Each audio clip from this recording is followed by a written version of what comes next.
আমরা এখানে এসেছি ট্রেনিং নিতে, প্রশিক্ষণ নিতে। কিসের প্রশিক্ষণ?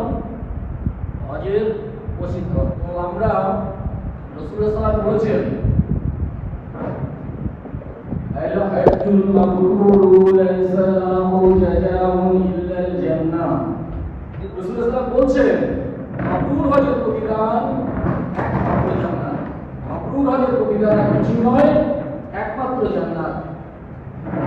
তো ভাইজানেরা, আমার বাবাজিরা, আমরা এখানে উপস্থিত হয়েছি যাতে আমরা মাবরুর হজ করতে পারি, আমরা মাবরুর উমরা করতে পারি। তো আশা করি আমরা সব মাবরুর হজ করবো, মাবরুর উমরা করবো, যাতে আল্লাহ তাআলা আমাদের জন্য জান্নাত দেয়। তার প্রথম হচ্ছে হাজার, যে হাজার ৫টা কাজ নিয়ে আপনি করেছেন। তার দ্বিতীয় কাজটা হবে কাপড় পরা, সাদা দুখানা কাপড় পরা। এরকম কাপড়টা কিভাবে করবো?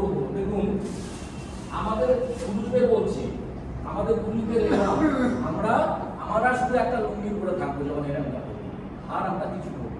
আমি এখন জামা পরে আছি, ভাববে না যে জামা পরে শুধু লুঙ্গি পরে থাকবো। তাও কাপড়টা পরা হয়ে গেলে লুঙ্গিটা খুলে নেবো আগে থেকে। তাহলে আমি হাজামত করেছি, হাজামত করার পরে আমি যে ক্লাইন্ট হবে এহরাম ধারণ করছি, আমি সেই এহরামে আমাকে কি করতে হবে?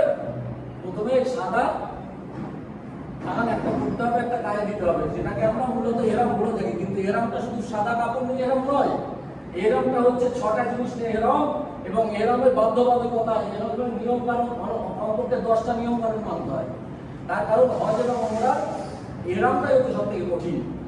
দেখুন, প্রথমে এই কাপড়টা পরানো আমি দেখিয়ে দিচ্ছি। এই আপনি প্রথমে যখন দাঁড়াবেন একটু পাটা ফাঁকা করে দাঁড়াবেন। এই এহরাম 6 রকম ভাবে পরা যায়। আমি আপনাদের একরকম ভাবে শেখাবো।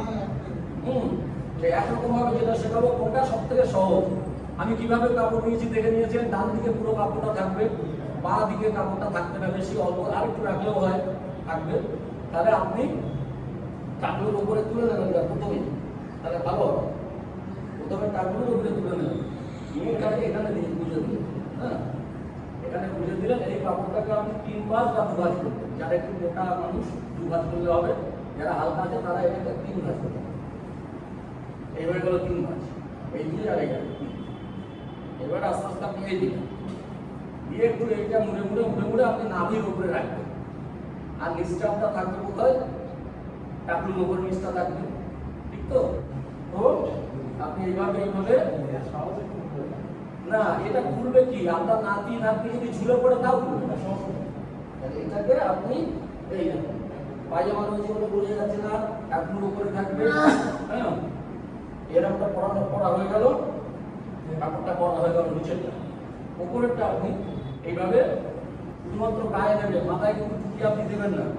টুপি আপনি মাথায় রাখবেন না, ভুল হয়ে যেতে পারে টুপি করতে, তাহলে আপনার দম হয়ে যাবে। ঠিক আছে, এবারে এটা পড়লেন, এরকমটা পড়া হলো।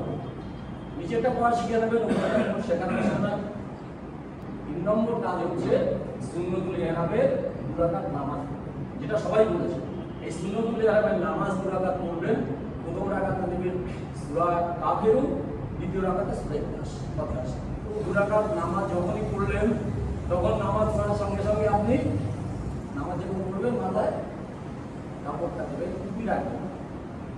নামাজ সালাম ফেরানোর সঙ্গে সঙ্গে আপনি তাহলে নামাজ পড়লেন 3টে, পাট 6টা বলবেন, সঙ্গে সঙ্গে কাপড়টা না। যতক্ষণ না ওমরা শেষ না হবে, হালাক না হবে, ততক্ষণ মাথায় আপনি কাপড় দিতে পারছেন না, পুরুষদের জন্য।